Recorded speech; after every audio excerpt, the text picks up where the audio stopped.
Despite losing over 400 pounds and becoming one of the most loved participants of my 600 pound life ever due to the fact he never gave up and achieved his goals, James LB Bonner's story still ends in tragedy, because although he won the battle over his food addiction, he lost the battle of his mind, and his story is made even more heartbreaking when we see just how far he had come, as he starts out at 29 years old, over 600 pounds, and is actually missing a leg. No one understands how hard it is to be over 600 pounds and missing a leg. Those two factors combined make getting around almost impossible. Right now, the prosthetic leg I use is barely able to hold my weight. And every morning I have to fight to put a liner on over my stump.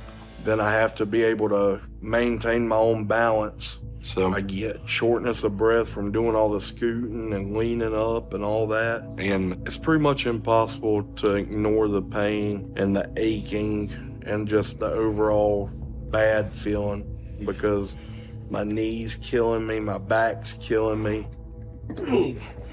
So my weight, it's keeping me from having a life. What's important to mention here is that LB is still over 600 pounds despite missing his leg, which would obviously contribute to his overall weight. So when we think about him being over 600 pounds, it's more dangerous in his personal case because of this. With his disability and super morbid obesity, LB is unable to work and his mother needs to look after him. My dad works all day, so my mom's the one that takes care of me.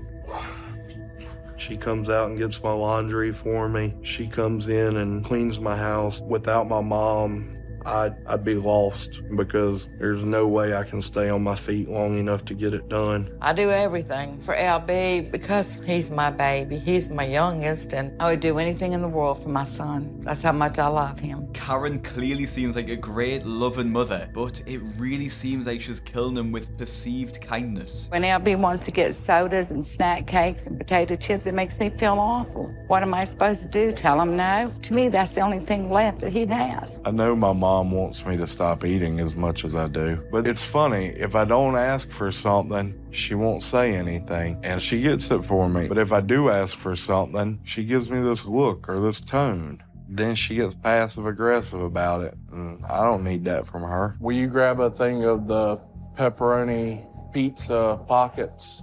Is that what you want? You don't have to turn around and be a smart-ass about it like that.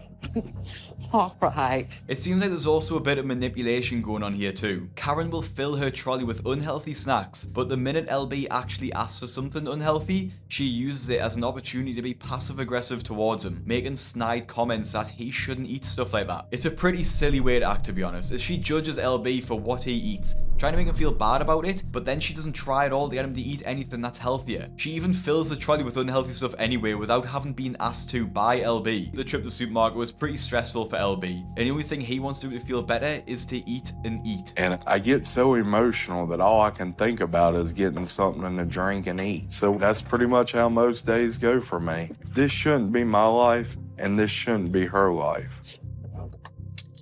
And if I could go back in time and change the things that happened that led me here, I would do it in a heartbeat. LB had a pretty happy early childhood with a big family who showed him lots of affection. He was also adopted as a baby, as his parents already had 3 daughters and desperately wanted a son. He bonded especially well with his auntie, but when the main way she would show affection was through food, young LB learned some pretty bad habits. I was always excited to go stay with my aunt and uncle, because every time I'd get down there, the first thing she'd do was go open up the cabinets and say, "What you want?" It was always beef sticks or pig in a blankets or snack cakes. I guess that's when I started associating that comforted feeling with food. As LB's aunt would look after him a lot, he gained a lot of weight pretty quickly, getting up to 150 pounds by the time he was just 8 years old. They had a very close relationship, and LB looked up to his Aunt Dora like she was his other mother, but when she found out she had cancer and unfortunately passed away just a year later, LB was devastated. I'm 29 now, and it's still the hardest loss I've ever went through. And after my mom too died,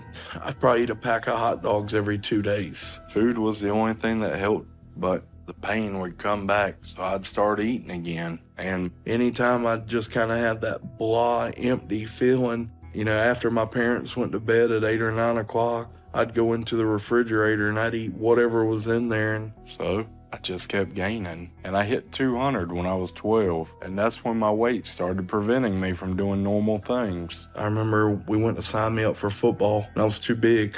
I was over the weight limit. And I could just see in my dad's face that I had disappointed him. The loss of his aunt was too much for LB to handle, and he turned to food as it was the only thing that would help the pain, even if just for a little while. LB's relationship with food got even more complicated when he started high school, as he ended up joining the school's football team. As LB was very tall, his weight made him a massive force in the team, and he was apparently a really good player. As a result, his weight was almost encouraged, and coupled with the praise from his dad with his wins, LB didn't really feel the need to lose any weight. Now, I don't know much about American football, but it seems like in certain positions, and judging from LB's story, the bigger you are, the better it is for the sport really, as long as you're still fit and can run. And as a result from this positive experience with food, LB kept gaining weight, getting to over 400 pounds by the time he was 17. But when his weight started to affect his health, things totally changed for him as he was forced to quit his football team. Losing the praise from his dad with not being able to compete anymore left a huge gap in his life, so he turned to food even more than before as a way to cope. But it wasn't just food that LB found comfort in, but alcohol too. In a single year, LB gained another 100 pounds from beers and burgers. His relationship with his dad continued to suffer too, as his dad wanted to teach LB his trade of being a successful foreman, but being 500 pounds, a manual labour job is pretty much impossible, so LB felt like a total letdown on all accounts. To make matters even worse, LB had a horrendous accident, one that nearly took his life, but actually ended up taking his leg instead. And his big dream for me was he wanted me to learn the flooring business, for him to be able to pass that down to me one day. My weight won't let me learn flooring. But as I was gaining weight in my early 20s, one of the days that I regret the most happened. I was supposed to be at a Mother's Day lunch, and one of my best friends, he wanted to go ride four-wheelers that weekend. I knew it wasn't a good idea at my weight, but I wanted to have some fun. The last trail we were on is where I ended up getting into my accident, shattering a bunch of stuff in my foot. And after a failed surgery attempt, I ended up with a bone infection, and it left me with only a few options, and the option we went with was amputation. When LB hurt his leg and the surgery failed, it was just too painful. And he said, Mommy, you know, I'm going to be better off without the leg. And he thought when he got it amputated that it was going to be better. But it was hard for him to get around, and it wasn't what he thought it was going to be. I was tired of feeling like I made the complete wrong decision, because my parents had to start doing everything for me and taking care of me like I was a kid again, especially my mom. So I mostly just stay at home and lay in my bed or watch TV on the couch. And I don't see a whole lot of people, except when my family has our monthly cookout. But even then, I don't really want to face anyone because I just feel like such a huge disappointment, letdown, and I feel like my parents completely regret the day that they signed adoption papers on me. Honestly, LB's story is already really heartbreaking, and it looks like he's struggling to cope with so much, and he's likely suffering from depression. He's become a total recluse, ashamed to be himself because of the burden he's put on his family. When LB finally comes out of his room or his hiding, I guess we all feel like we're trying to comfort LB, and food is one of the ways that comforts him. Thank you. When I'm in a real dark place where I turn to food for kind of that safe, comforted feeling, it's not uncommon for me to eat the portions of 2 or 3 grown men. And I'll keep eating or drinking until I get that full feeling. I think emotionally he has just given up on life. And if giving my brother food is the only thing that will make him happy at the point in his life now where he is, then that's what we all do as a family. I never thought enabling LB would lead to what it is now. I feel like he's not going to live long. I worry about him every night. My wife has to get up and go check on him every morning, make sure he's alive, because you don't know one morning next week he's going to be there or not. I need help. And it's pretty much life or death at this point. And if I can't find some way to stop all this and change, it won't be long before I'm gone. LB's family are in such a tricky situation with him. He's clearly depressed, and food is the only thing that makes him happy, so that's what they get for him. They don't know how else they can help him. I can tell that they all love LB and want the best for him, But it seems like they are just totally out of options here. If LB wants to change, it's going to have to come from within himself. And thankfully, LB does decide to make a change, and he makes an appointment with Dr. Now to get some control over his weight. To do that though, he needs to fly 3 hours with his mother to see Dr. Now in person. But with his immense anxiety, the journey to Houston is going to be a massive struggle for LB. It may require a second seat, so I'm gonna add that in. Okay. Thank you so much. Okay.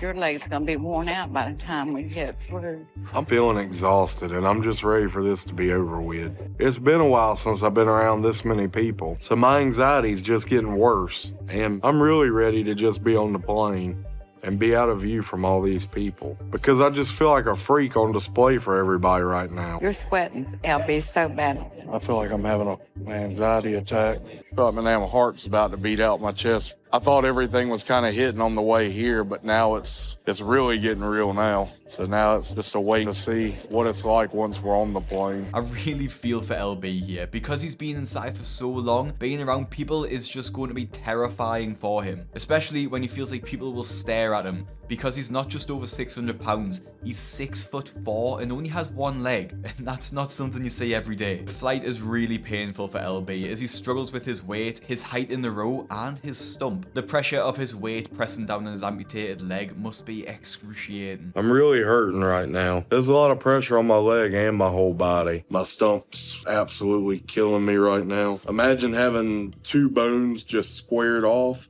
and having just a piece of muscle and a piece of skin over the end of it. And imagine having 600 pounds come down on it. On like a 1 to 10 scale, it's like an 8. To deal with the pain, LB orders a huge burger at the airport, literally right before his appointment with Dr. Now. Now, normally I would be harsh on him and say you shouldn't have a burger before a weight loss appointment. However, as this is his only way of dealing with the anxiety, I will let this one slide this once. Finally arriving at Dr. Now's office for his appointment though, LB gets the chance to see his current weight for the first time in years. It's been a while since I've been on a scale, and I don't want to know how big I've gotten, so I'm not looking forward to seeing that number come up. Seeing that makes me feel worthless, and it's a validation of how bad I really need this help. Now, like I mentioned before, obviously LB is missing a leg. So the impact of his weight is even worse here. If you factor in what he would weigh with his leg, he would be much closer to 700 pounds. I can't believe I've let myself get up that high. I can't either, LB, and it's just hard to believe. When Dr. Now probes a little bit deeper in LB's habits, we get to find out the actual volume of what he's consuming, which comes out a bit of a shock to Karen. I got a bad habit of binge eating, binge drinking, eating real late at night. So what do you eat when you do that? I eat a lot of fried food, or burger, or wings. Okay. Do you get one? No, sir. Okay, so you're just getting bigger and bigger. And it must be difficult for you to get around because there's going to be a lot of strain in that prosthetic with your weight. Yeah, there's only one company in the country that was willing to build me a foot. And they've told me several times that if I gain any more weight, there's not going to be a foot available for me. So if you don't change now, it's going to be a much worse situation if you are immobile. If I don't turn my life around, I mean, I'm doing nothing but, destroying myself and destroying my family as well. LB has a unique situation, being the size he is and having a prosthetic leg. So it's imperative that he start to lose weight and avoids becoming immobile. Because once he does, his body will start to get even worse much faster. One of the things that Dr. Now also asks LB to do is to stop drinking. There's so many empty calories in alcohol that will be contributing to LB's weight gain so much. Cutting out alcohol can have a massive impact on your weight, especially if you're drinking high-calorie drinks like beer every day. In the UK, Ed Sheeran lost 5 stone in just a few months from just cutting out beer, and I actually did sober October and managed to lose a bit of weight too. The impact alcohol has on your weight and your body is no joke, and it is often a huge reason as to why people struggle to lose weight. They'll stick to the diet all week, they'll eat clean, but then on the weekend they'll have a blowout and have 3,000 calories in beer just on the weekend, ruining all the progress. LB drinks multiple beers every single day, so cutting this out should have a massive impact on his weight loss. My only concern is that he relies on alcohol quite a bit, so he may struggle with not being able to have it and end up overeating instead. Dr. Now gives LB a month to lose 50 pounds, which is going to take some serious commitment, but at his weight is very doable. After coming home from seeing Dr. Now, I cleaned all the bad food out from the house, and I got rid of the beer. I drank some of it because I couldn't waste it, but it's gone now, and I'm sticking to the diet. But LB also has another struggle to contend with, as his prosthetic leg is beginning to break because of his weight. What's your body weight now? 642. Wow, dude. Your foot was ordered when you were in the 500-pound range, right? Yep. So you're technically way over the weight limit on this foot, and that's probably where the squeak's coming from. I wouldn't be surprised if I took it back here and took it apart and it's broken. So you get any heavier, man, I may not even be able to get a foot to go on you. This is getting to the point where this is getting pretty daggum serious right now. Yeah. Give me a few minutes and I'll be right back, okay? All right. The first time I met LB Bonner, he was probably around 520, 525 pounds. First thing we talked about with LB was he needed to get the weight down. It's been 3.5, 4 years now. And if he doesn't do something about his weight, it's gonna get to where I'm not even gonna be able to help him. Unfortunately for LB, it's just a matter of time before his prosthetic leg breaks, as he's already well over the weight limit for it. Once it breaks, he can't have another one made, as the material simply can't hold his weight. This is why it's so important for LB to lose the weight now and quickly, because if his leg breaks, he'll become immobile, and it'll be much harder to lose weight when you can't walk. But with the bad news comes the old habit, as LB stops off for some food on the way home. I know it ain't good for me, but whenever I get bad news like this, the first thing I always want to do is go get something to eat and drink. Yes, ma'am. Let me get a Bacon King combo with a large sweet tea. Let me add a 10-piece nugget to it, too. And I need an order of chicken fries, too. I feel like if I go get something to eat or drink, then it's going to take that edge off of feeling so disappointed or upset by the news. Thank you, bud. Because I feel like no matter what, I can never get ahead. Something always goes wrong. I know this is my last chance, and I'm willing to do whatever it takes and work hard. But it just seems like every time I try, something happens that sets me back. Because if my leg is that close to giving out, then I don't know what I'm going to do or how I'm going to meet the goals I need. And then there's no way that I can lose this weight and get my life back.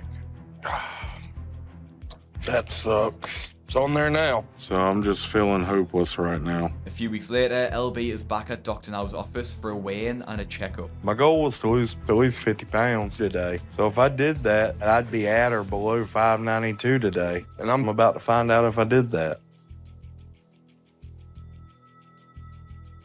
I'm a little disappointed that I missed it by a little bit, but at least I'm moving in the right direction. And I'm hoping Dr. Now sees how hard I tried. Now, despite the fast food on the way home, he did lose 50 pounds, and it's a great start for LB. And it proves he's shown some commitment to his weight loss goal. Dr. Now is also pleased with his progress, so he admits LB for weight loss surgery, as long as he passes all the medical tests for it. LB also needs to move to Houston to be closer to Dr. Now for his surgery, but that means he needs someone to move with him to help him recover. Karen is obviously the best person to go with him, but she doesn't exactly make LB feel good about it. It's just too damn much to deal with. No, it's not. I'm at the point I don't care. I had it in here, it fit perfect. The table from right over here, right? Dad. Mom's already on a rampage. You all right? No, What's going on?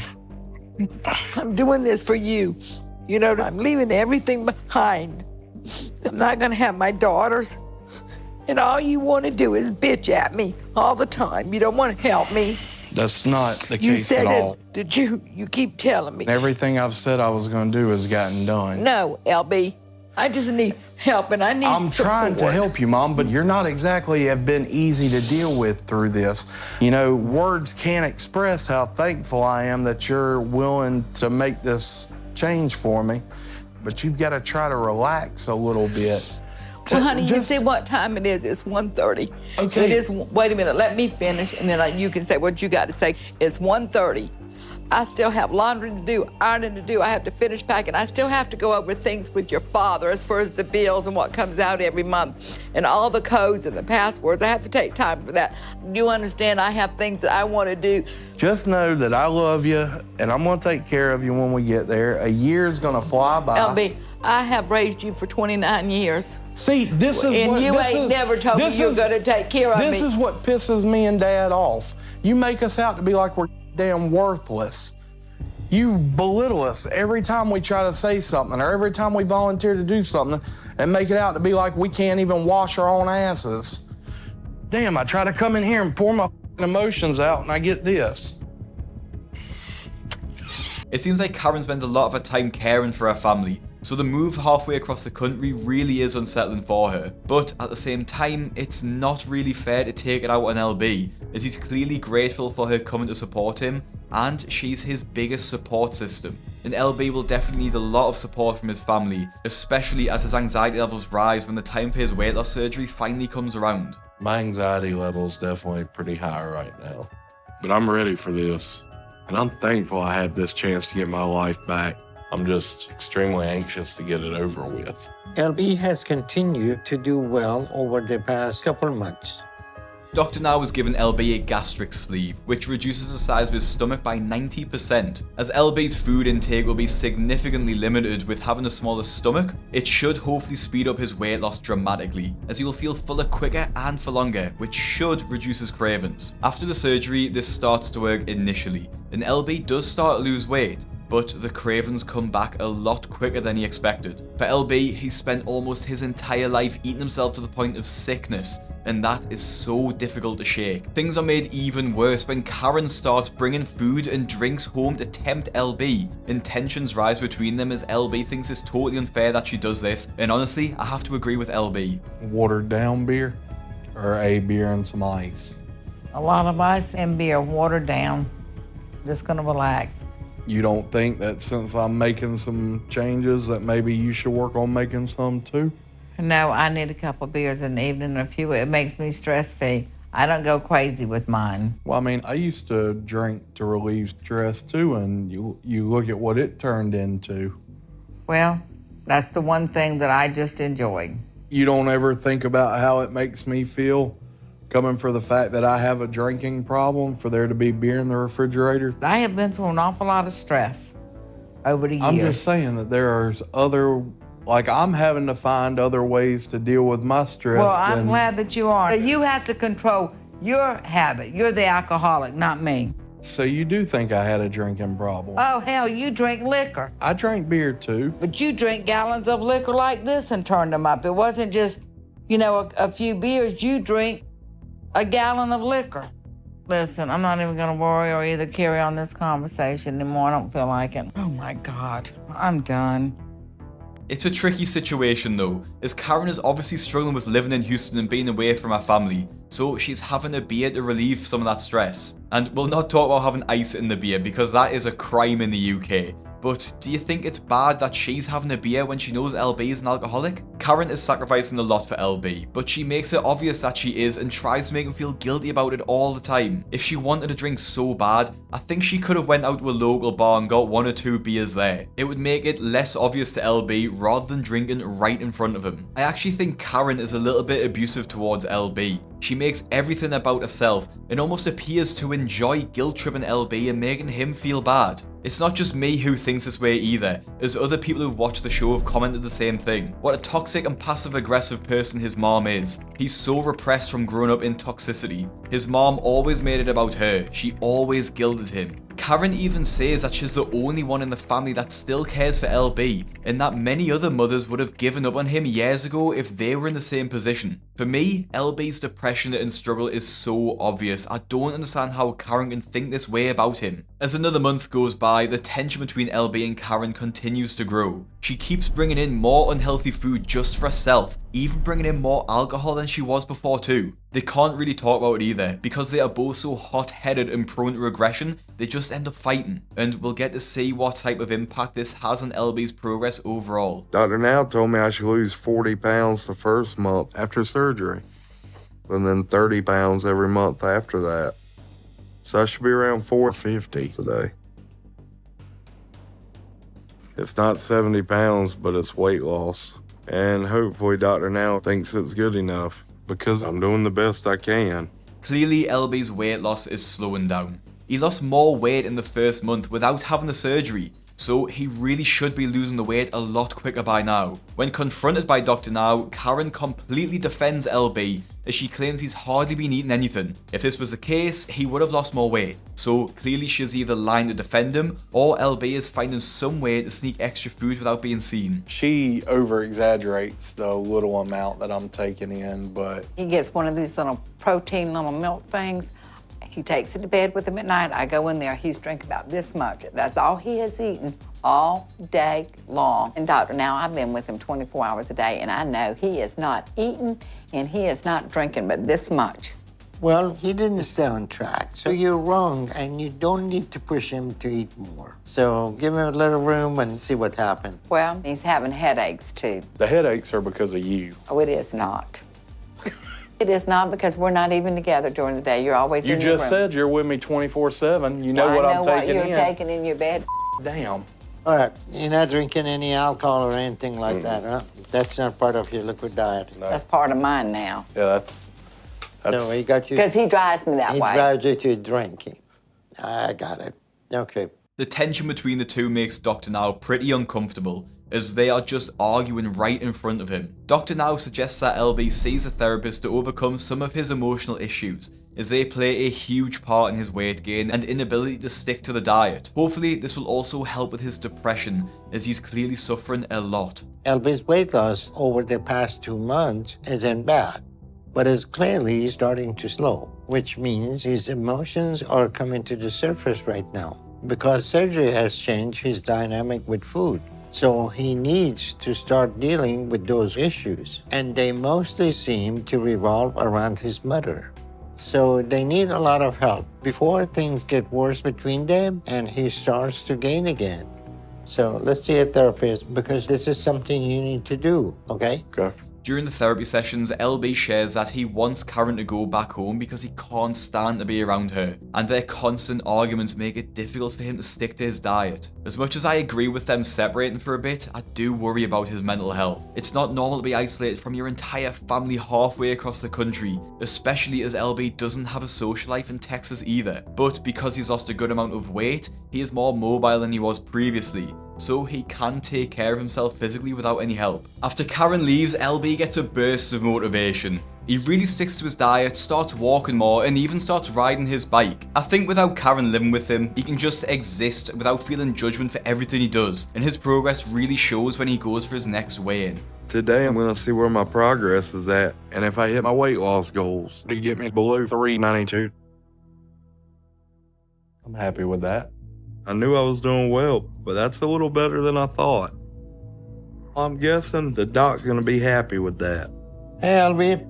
All right, you lost 102 pounds over the last few months. Yep.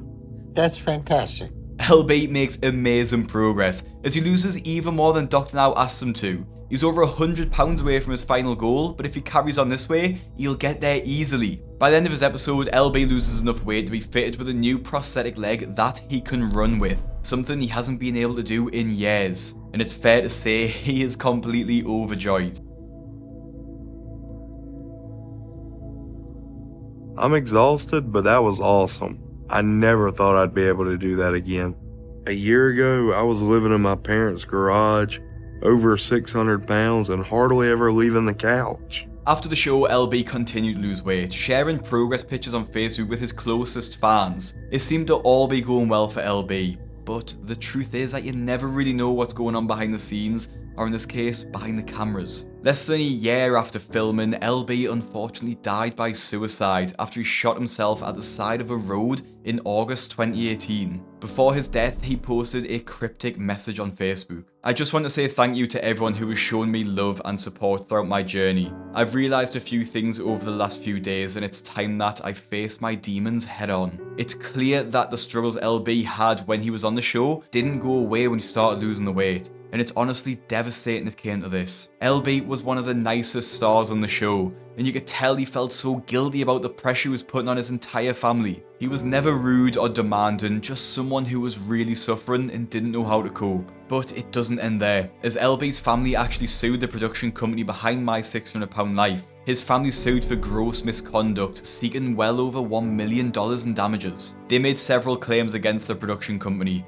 all relating to the show causing LB significant distress that ultimately led to his taking his own life. A few of the claims were that the company didn't take LB's cries for help seriously, like when he told the producer that he was in a really dark place, and the producer simply said fake it till you make it, completely ignoring the fact that he was struggling. Another claim was that the company forced LB to shave his beard and return home to South Carolina to reshoot his moving scene after they didn't film the initial move. Clearly, the production company wanted to get the best shots regardless of where LB was currently living or if he had enough money to travel. On top of this, his family claimed that LB was in a lot of debt, with a lot of costs associated with the weight loss program. He was only given one free therapy session, having to pay for the rest if he wanted to do more. The family also claimed that Media, the production company, didn't pay for all the charges associated with LB's weight loss surgery, even though they promised they would pay for it in full. LB's health was also neglected after the show, the family claims, due to Media providing no aftercare for LB, as his teeth began to fall out and his vision became impaired due to the rapid weight loss. As of now, it's unclear whether the family won the case or whether they're still fighting it out in court. And remember, all of those claims are just that. They're all just accusations that haven't been proved. Now, looking past the lawsuit, it's hard to argue against the case that LB's episode is one of the most heartbreaking on My £600 Life. And he's one of my personal favourite participants for his determination to lose the weight,